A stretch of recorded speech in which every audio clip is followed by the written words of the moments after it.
दिवसभर खोकला आहे आणि रात्री तर झोपच लागत नाही, असं आहे का? तर हे घरगुती उपाय करून पहा, नक्कीच तुम्हाला आराम मिळेल. रात्री झोपण्यापूर्वी गरम दुधात थोडी हळद घालून प्यायल्यास खोकला कमी होतो आणि गळ्याला नैसर्गिक आराम मिळतो. दुसरं, तुळशीची पाने चघळल्यास किंवा तुळशीचा काढा मधासोबत प्यायल्यास सर्दी खोकल्यावर नैसर्गिक आणि त्वरित आराम मिळतो. थोडे किसलेले आले मधासोबत मिसळून गरम पाणी घालून प्यायल्यास खोकल्याचा त्रास कमी होतो आणि गळा मऊ होतो.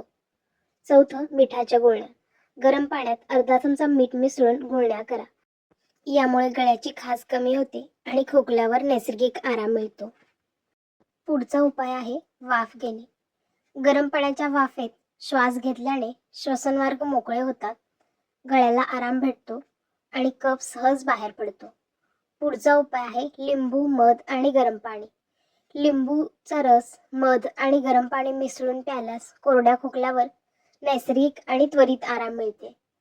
पुढचा उपाय आहे मिरी आणि मध.